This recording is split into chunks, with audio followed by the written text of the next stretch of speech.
Olá, muito boa tarde a você que nos acompanha aqui pelo Notícias Agrícolas. Está começando o nosso boletim analisando o mercado do boi, mercado que segue pressionado. Você tem acompanhado aqui com a gente que a pressão vem se intensificando à medida que o tempo vai passando.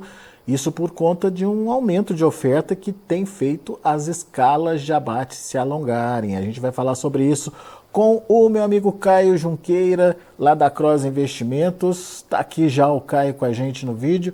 Seja bem-vindo, Caio. Obrigado mais uma vez por nos ajudar a entender esse mercado. E eu te pergunto, Caio, que momento é esse para o mercado do boi? Aparentemente é um mercado em que a gente já sabia que essa pressão nos preços podia acontecer, mas qual que é a sua análise? O que a gente está vendo de concreto aí em termos de pressão? Fala, Alexander, bom dia a todos os ouvintes aí do Notícias Agrícolas, é um prazer estar aqui trocando ideia com vocês.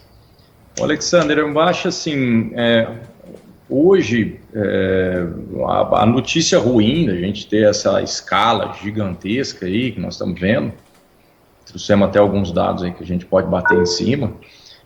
Eu acho que a pior notícia que a gente tem disso aí, acho que é a falta de liquidez, né? De modo geral, a pecuária tem essa vantagem, né? Tem essa vantagem da gente ter a liquidez, de ser uma atividade de que você tenha liquidez, né? Mas a gente passa hoje um período muito ruim hoje com essa falta de liquidez, né? Não é qualquer indústria que compra o teu boi. As grandes indústrias estão com programação extremamente cumpridas, as grandes indústrias estão com programações, né, direcionadas à parceria, a bois de parceria, ou daquele animal que foi vendido a termo, que está entrando na escala agora, ou ela tem aquela direcionada a essas escalas já com programação de abate organizada para próprio confinamento, né, confinamento deles ou confinamento de parcerias. Então, de modo geral, o pecuarista não está conseguindo hoje escolher, né, principalmente nas grandes indústrias. Isso aí é muito ruim, porque você acaba tendo que direcionar seu animal para uma indústria menor. Essa indústria menor, geralmente, ela não tem capacidade de absorver lotes muito maiores, né? O pecuarista também não quer dar prazo para as indústrias menores, então é uma situação complicada olhando por essa ótica, né? Então, o mercado realmente tem uma escala muito comprida, não é só... É óbvio que você tem um ou outro estado que encontra uma escala menor, é óbvio que você tem um ou outro negócio, principalmente que sobe para dentro do aplicativo, com uma escala talvez um pouco mais curta, né? Mas talvez 5, 6, 7 dias para o cara abater esse animal. Mas você pode ter certeza que esses animais são direcionados para indústrias menores, indústrias que abatem menos, que não têm capacidade de absorver, por exemplo, um lote de 400, 500 bois. Então, são lotes fracionados, complicado para escoar aí agora, esse boi pronto agora, parece que está afunilando dois tipos de oferta, né? Vamos falar até de 3 tipos de oferta. Você tem a vaca, que volta a entrar no mercado aí no descarte, você tem o boi, que é a terminação a pasto, porque a gente já está numa situação de 40 dias sem chuvas, apesar de estar entrando uma chuva ali no centro-oeste do estado de São Paulo, pegando um pouco ali a parte do sul do estado do Mato Grosso do Sul, mas não vai ser uma frente fria que vai entrar, por exemplo, para dentro de Goiás, vai trazer também um pouco mais de temperaturas amenas, né, 10 graus, e apesar de ser curta, é uma situação já que coloca o pecuarista já de orelha em pé, né? De ele começar a ter que tratar desse animal, ele começar a ter que se organizar em termos de pastagem, né? Então, não é uma situação confortável para o cara ficar com um boi há muito mais tempo dentro do pasto, tendo altos ganhos, né? Você falou 3 tipos de oferta: a vaca, o boi a pasto e qual que seria a terceira aí, Caio? Boi de confinamento. Boi de confinamento por Já começou a aparecer também, então. Com bastante volume de boi confinado, sim. A gente tem esses confinamentos profissionais, né, que tocam o ano inteiro, e a gente já tem a finalização do primeiro giro aí, começando a entrar no mercado já com bastante volume. Muito bem. Isso tudo junto está fazendo pressão nos preços e alongando as escalas. Antes de falar das escalas, a gente tem até os gráficos que o Caio mandou aqui para a gente. Como é que estão os preços, Caio? O que você está vendo em termos de referência aí para o estado de São Paulo? Olha, Alexandre, eu vou te falar o que teve de registro acabou de entrar mais um de Goiás aqui, ó. Nem foi aprovado ainda. Ó, eu vou te falar o que teve de registro de ontem, a partir para o estado de São Paulo, a partir das 5 horas da tarde, porque a gente faz o levantamento das 5h01, na verdade das 4h59 do dia anterior e vai até as 4h59 desse dia. Então, o que entrou no aplicativo depois das 5 horas da tarde já vai compor a amostragem de hoje. Então, no dia de ontem, nós tivemos na região de Votuporanga, boi de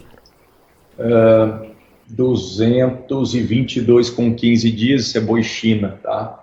Vai abater numa planta grande, vai abater dia 10. Então, 22 com 15 dias. Tivemos Mato Grosso do Sul registrando um boi de 220, boi China. Mato Grosso do Sul é um estado que vem andando com uma escala um pouco menor, apesar de ter alongado. É um estado que a gente vem batendo na tecla realmente, faz tempo que eu venho falando isso, parece que é um estado que realmente diminuiu bastante o rebanho, então é um estado que não passa por pressão, como, por exemplo, o estado de São Paulo, o estado de Goiás, MT, né, é um estado que está sempre com uma oferta um pouco mais acometida, então reflete uma escala menor, mas ele acompanha, né, ele vem acompanhando a pressão dos outros. Então 220 com boi China. Temos também um boi de 220 boi China também, de Andradina, esse é o estado de São Paulo, 220. Esse já vai morrer dia 14/6, morre numa indústria ali na região de Presidente Prudente. Temos uma novilha de 215, temos um boi comum de 225, sai de Lucélia. Esse boi comum, direcionado à indústria comum, de R$225, seria a máxima que nós estamos vendo. Temos também um boi comum de 220, temos vaca de 200 e temos boi China também de 220, e mais um lote ali na região de Presidente Prudente para morrer dia 4. Então, de modo geral, o estado de São Paulo, que a gente veio notando de segunda até hoje, segunda-feira a gente tinha algum ou outro frigorífico, principalmente aqui na região de Ribeirão Preto, que pagava um boi China em 230, mas já segunda-feira, na parte da tarde, começaram a bater na tecla esse boi de 225, 225, 225 no China, o comum tentando firmar o pé aí no 220, e hoje a gente, de quarta-feira para cá, né, que é o dia que o pecuarista sai para fazer a comercialização, geralmente é quarta-feira. Então, de quarta-feira até ontem, a gente viu que realmente concretizou esse animal, 230 sumiu do radar, não duvido que volte a aparecer, mas por enquanto está sumido aí do radar de registro do aplicativo AgroBrasil, e o boi se estabiliza, pelo menos por hora, né, nessa semana, entre 220 e 225. Esse boi pode ser China 220, pode ser China 225, pode ser à vista 220, pode ser à vista 225, como pode ser 30 dias 220 e 30 dias 225. Então está nessa gama de preços, né? E aí, quando a gente traz isso para valor presente, é até bom a gente discutir um pouco sobre isso, porque o aplicativo ele solta uma média, né, por estados, e essa média, a de ontem foi uma média extremamente baixa do AgroBrasil, ele pegou uma média de R$218,58, e aí muita gente pergunta, como é que vale R$218,58? Você está falando para mim que os animais acontecem entre 220 e 225, os registros, né? É porque esse preço a gente desconta o prazo para o cliente carregar, a gente desconta os impostos e a gente desconta também prazo de carregamento, impostos e se é a prazo ou se é à vista. Então a gente traz isso tudo para valor presente. É como se a pessoa estivesse vendendo um animal ontem, na média, entre 220 e 225, à vista, livre de impostos e recebendo exatamente naquele dia. Então ele fez a venda ontem, ele já recebe ontem. Então é como se a gente estivesse trazendo isso tudo para o valor presente. Então por isso que sai essa média um pouquinho mais baixa aí do que os valores brutos, né, que acontecem na negociação. Muito bem. Agora, Caio, você mandou para a gente duas telas aí mostrando a evolução das escalas de abate. Vamos ver primeiro as escalas no Brasil, só para mostrar para o pessoal que é o maior patamar dos últimos praticamente 5 anos, é isso, Caio? Ontem, o aplicativo ontem, AgroBrasil, contemplou uma escala média a nível Brasil de 12,95 dias. Isso são dias úteis, tá? Dias úteis, praticamente 13 dias úteis de média no Brasil para escalas de abate. Ou seja, eu negociei meu animal hoje, na média geral do Brasil, eu vou abater esse animal meu daqui a 13 dias úteis. Então, isso contempla a maior média para o Brasil da série histórica do aplicativo AgroBrasil, né? Desde 2019 até ontem. São quase 13 dias aí, portanto, de média de escalas no Brasil, escalas formadas, certo, Caio? São 13 dias para o cliente esperar para carregar o animal dele e abater. Ainda encontra aquela dificuldade que você relatou da falta de liquidez, não consigo vender para qualquer frigorífico, eu preciso ficar pesquisando quem está comprando aí para tentar encaixar os meus bois. Exatamente. Vamos ver a de São Paulo? A de São Paulo mostra uma situação semelhante, mas não tão extrema, né? A gente tem 12,79 dias, ou seja, os mesmos 13 dias, né? 13 dias da média, tá? Só que não é a maior escala da nossa série, da série histórica do aplicativo AgroBrasil. A gente teve também, em algum período no segundo semestre de 2022, ali quase 15 dias, ou seja, 2 dias a mais de escala, né? Um pico ali de 14,86 dias. A gente teve também em 2023 um pico ali de 12,73 dias. Esse foi no primeiro semestre de 2023. Talvez possa ser pós-vaca louca ali, né? Foi em março, se eu não me engano. E o ano passado também, essa eu tenho certeza que foi aquele agosto tenebroso que nós tivemos o ano passado, não sei se todo mundo lembra. Uhum. Também encontramos uma escala aí de 13,45 dias, depois caindo vertiginosamente, e aí o boi engata uma alta. Então, assim, a gente tem isso, esse parâmetro de escala comprida ser inversamente proporcional ao preço, isso é muito comum acontecer realmente. Então, assim, quando a gente coloca uma escala média de São Paulo ou do Brasil ao redor de 13 dias, ou seja, acima da média dos últimos 100 dias, né, dessa escala móvel, dos últimos 252 dias, né, que é essa escala móvel azul que a gente chama, quando ela fica muito acima desses 9,75 dias, que é a média histórica, a tendência é que o preço ceda, né, a tendência é que venha pressão sobre as cotações, e não está sendo diferente, está acontecendo agora, né. Isso é bem nítido quando a gente compara esses dois gráficos, né, Caio? O primeiro de cima de escala, o segundo de preço, né? E você vê que acontece nesse gráfico do estado de São Paulo, se o pessoal estiver vendo bastante,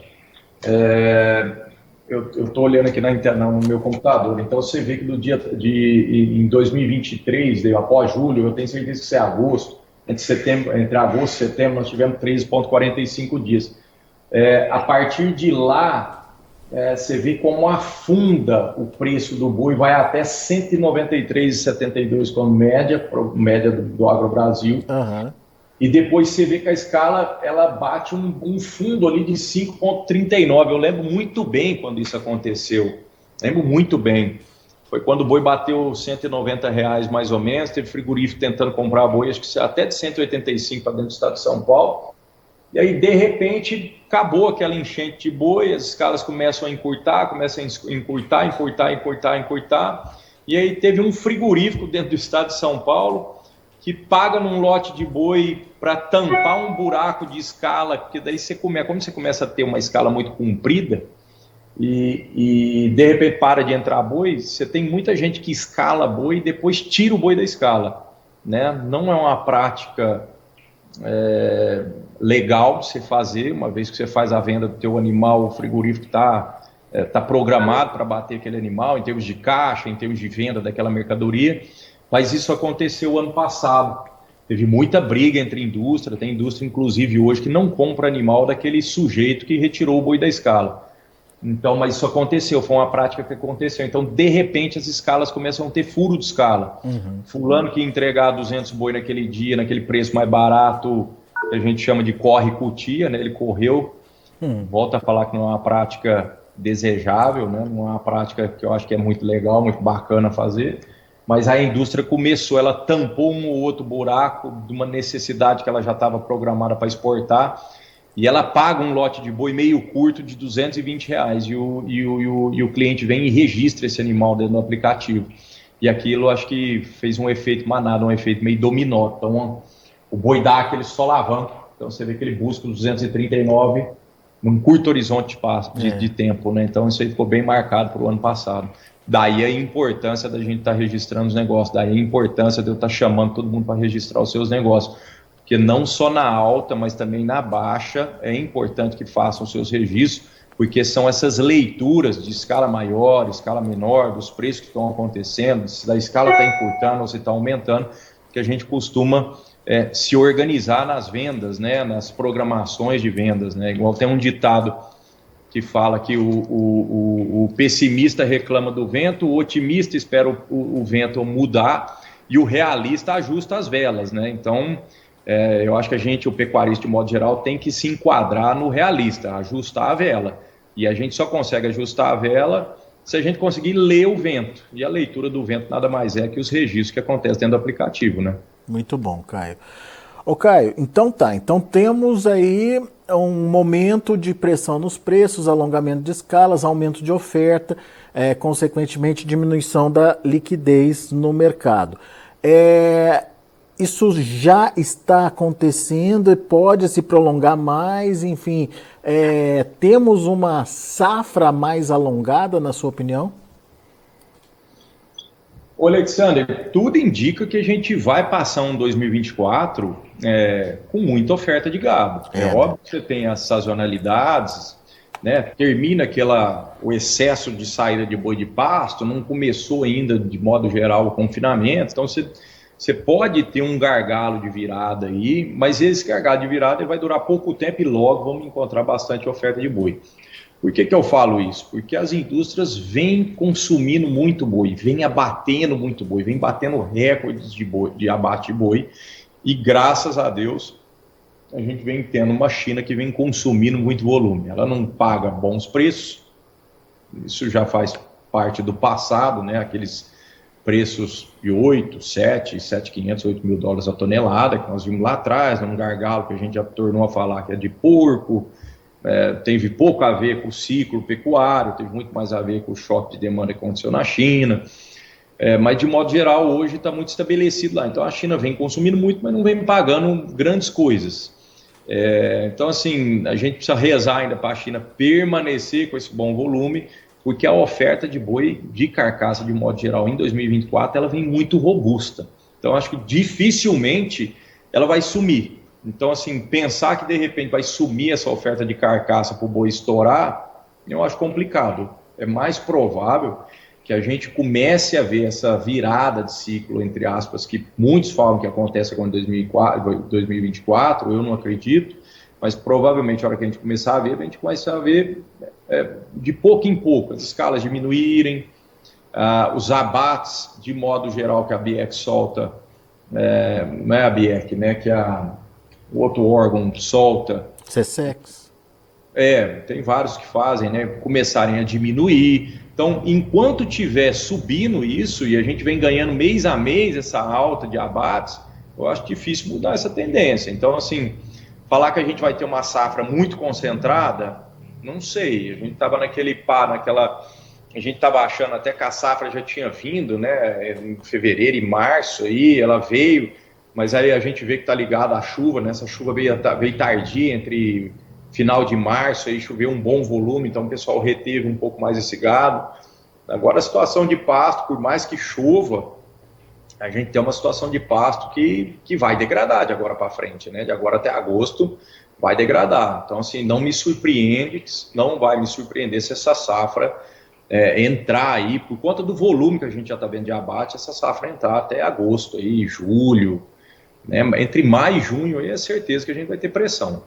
Muito bem. Ô Caio, mas Você mesmo confirmou aí que 24 ainda é um ano de oferta de animais, mas a situação começa a melhorar no segundo semestre, depois que passar esse período de safra aí, você acha que tem uma possibilidade de melhora ou vamos ter confinamentos cheios, oferta elevada e demanda não dando conta dessa oferta?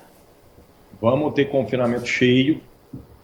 A reposição ajudou muito essa história do confinamento. O pessoal se profissionalizou demais e a gente não vê nenhum grande confinamento desligar a tomada, desligar a chave. Enquanto isso não acontecer, a gente pode esquecer a falta de boi no segundo semestre. O que pode acontecer, é o que eu acredito, é um segundo semestre menos abastecido, menos ofertado, justamente porque você não vai ter uma situação de pasto que consiga colocar pressão, uma dupla pressão na oferta de boi, o que é muito comum acontecer agora, né? Por isso que a gente tem a safra tão... Eu já vinha falando isso lá para trás, né? A gente vai ter uma safra bem marcada, Então está acontecendo essa safra bem marcada, que junta confinamentos profissionais, né? Que rodam o ano inteiro, tiveram uma situação de compra de carcaça mais barata, então a reposição ajudou. Então eles vêm com essa barriga bem cheia para ser ofertado. E a gente tem essa situação de pouca chuva no Centro-Oeste que fez, né, ou vai fazer essa oferta vir no mercado de qualquer forma. Então a gente tem essa junção aí dessas duas tempestades acontecendo de agora para mais 100, 120 dias aí. Bom, então... podemos ver uma melhora nos preços, mas longe de ter explosão de preços, então, no final do ano, Caio. Eu acho que sim. Eu acho que sempre tem, né? Futuro a Deus pertence. A gente pode ter uma crise lá de suíno na China de novo, fazer a China vir. A gente pode ter uma... Deus queira que não, né? Mas pode ter uma guerra ali no meio, ali com a Rússia ali, e a China pode se antecipar para comprar uma mercadoria, um volume maior.